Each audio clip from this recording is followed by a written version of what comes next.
بڑی ہے۔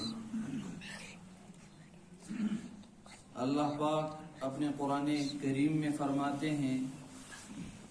یا ایھا الذین آمنوا اتقوا اللہ وقولوا قولا سدیدا، اے ایمان والو اللہ سے ڈرو اور صحیح بات کہو۔ جب تم اللہ سے ڈرو گے اور اپنی زبان سے صحیح بات نکالو گے، یصلح لکم اعمالکم، اللہ پاک آپ کے اعمال کو درست فرمائیں گے، ویغفر لکم ذنوبکم، اور اللہ پاک آپ کے گناہوں کو معاف فرما دیں گے، ومن یطع اللہ ورسولہ فقد فاز فوزا عظیما، جس انسان نے اللہ اور اللہ کے رسول کی اتباع کی، اللہ اور اللہ کے رسول کے احکام اور اللہ کے نبی کے طریقوں کی اتباع کی، ان احکاموں کو بجا لایا، فقد فاز فوزا عظیما، تحقیق کہ اس انسان کو ایک بہت بڑی کامیابی ملی۔ قرآن کریم میں اللہ پاک نے ایمان والوں سے ہی خطاب فرمایا، یا ایھا الذین آمنوا اتقوا اللہ، اے ایمان والو اللہ سے ڈرو، کہ جنہوں نے کلمہ پڑھا، جو لا الہ الا اللہ محمد رسول اللہ صلی اللہ علیہ وسلم پڑھ چکے ہیں، جو گواہی دے چکے ہیں کہ اللہ ایک ہے، اللہ کے نبی پاک صلی اللہ علیہ وسلم اللہ کے نبی ہیں، انہی سے خطاب ہے کہ اللہ سے ڈرو، اعمال کرنے میں بھی اللہ سے ڈرو، عبادت کرنے میں اللہ سے ڈرو، ہر دنیا کا کام جو بھی کر رہے ہو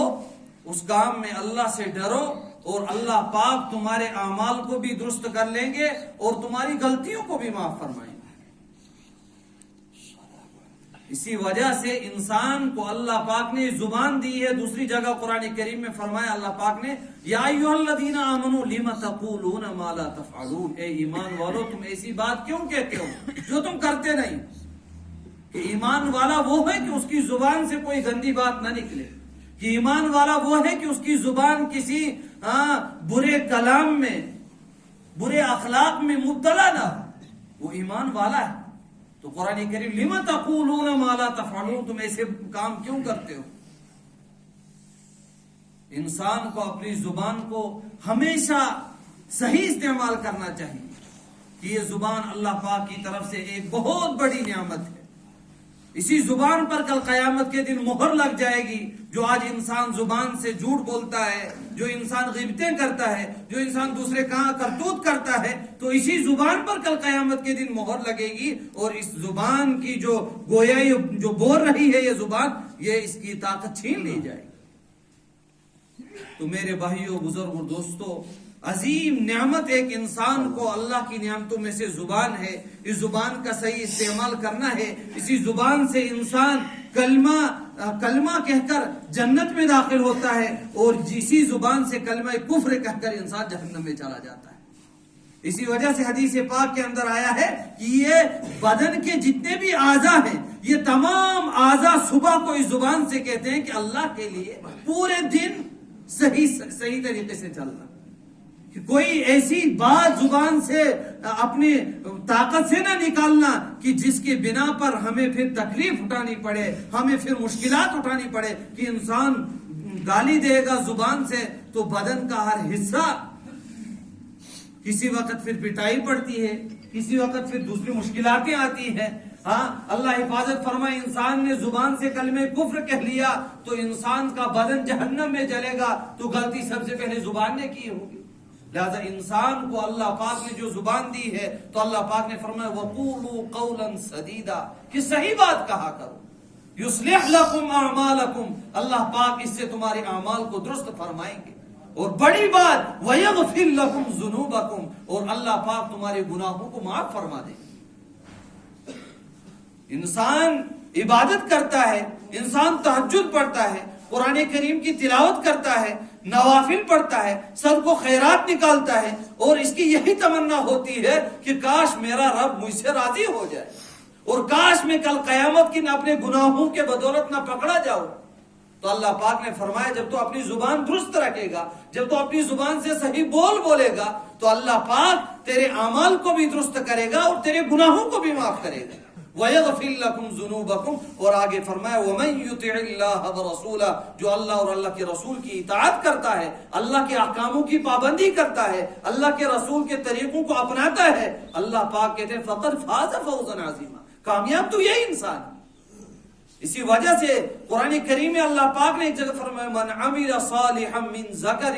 أَوْ أُنثَىٰ وَهُوَ مُؤْمِنٌ فَلَنُحْيِيَنَّهُ حَيَاةً طَيِّبَةً، کہ اگر دنیا میں کوئی انسان ہے اور وہ یہ چاہتا ہے میری زندگی سکون والی ہو، چین والی ہو، میری زندگیوں سے پریشانیاں ختم ہو جائیں، مشکلاتیں ختم ہو جائیں، تو اللہ پاک قرآن کریم میں من عمل صالحا، اس کو چاہے نیک اعمال کرے۔ پھر شرط ہے، یہ شرط نہیں کہ صرف مرد کرے گا تو بس، من عمل صالحا من ذکر او انثى، وہ مرد ہو یا عورت ہو، لیکن بشرطے کہ وہ نیک اعمال کرتا ہو۔ فرمایا جب نیک اعمال کرے گا بندہ، مرد ہو یا عورت ہو، فَلَنُحْيِيَنَّهُ حَيَاةً طَيِّبَةً، اس کی زندگی کو پاکیزہ بنا دیا جاتا ہے، اس کی زندگی کو سکون والی زندگی بنایا جاتا ہے۔ میرے بھائیوں، بزرگوں، دوستو، آج جو 20 سال کا نوجوان پریشان ہے، آج جو 50,000 یا لاکھوں اعتبار سے تنخواہ لینے والا پریشان حال ہے، اس کی پریشانی کی وجہ یہ ہے کہ اسے اللہ ناراض ہے، وہ اللہ کے کلام کو کھول کر نہیں پڑھتا ہے، وہ جس مذہب کو ماننے والا ہے، اسلام کو ماننے، اس کے طریقے کے مطابق نہیں چل رہا ہے، ان احکاموں کو پورا نہیں کر رہا، جس کی وجہ سے اس کی زندگی میں پریشانیاں ہیں، اس کی زندگی میں مشکلات ہیں۔ ایسا ہو ہی نہیں سکتا ہے، ایمان والا ہو اور اللہ پاک اس کو سکون نہ دے، ایمان والا ہو اس کے گھر میں چین نہ ہو، اس کو اطمینان نہ ہو، اس کو نیند نہ آئے رات کو، لیکن بشرطے کہ وہ کامل ایمان والا ہو۔ اسی وجہ سے امام ابو داؤد علیہ رحمہ بہت بڑے عالم گزرے ہیں، جو طلبہ مدارس میں پڑھتے ہیں، جب وہ حفظ کرنے کے بعد جب ان کو عالمیت کے لیے لیا جاتا ہے تو 8 سال لگتے ہیں، تو 8ویں سال جو کورس مکمل ہونے کو جا رہا ہوتا ہے، اس 8ویں سال میں احادیث مبارکہ جو ذخیرہ ہے، بخاری شریف، مسلم شریف، ترمذی شریف، یہ جتنی بھی کتابیں ہیں، اس آخری سال میں اس عالم کو یہ تمام کتابیں پڑھائی جاتی ہیں، اور اس میں ایک کتاب ابو داؤد شریف، اس ابو داؤد شریف کو جس نے لکھا ہے، اسی کا نام میں کہہ رہا ہوں امام ابو داؤد علیہ رحمہ، لکھا ہے روایات کے اندر ان کو 5 لاکھ احادیث یاد تھی، 5 لاکھ آستے میں حدیث پاک یاد، لیکن فرمایا ان 5 لاکھ احادیث میں امام ابو داؤد علیہ رحمہ اسی کتاب کے مقدمے میں لکھتے ہیں کہ ان میں سے میں نے 5000 کچھ احادیث کو نکال کر ایک کتاب لکھی، اس کتاب کا نام ہے ابو داؤد شریف۔ یاد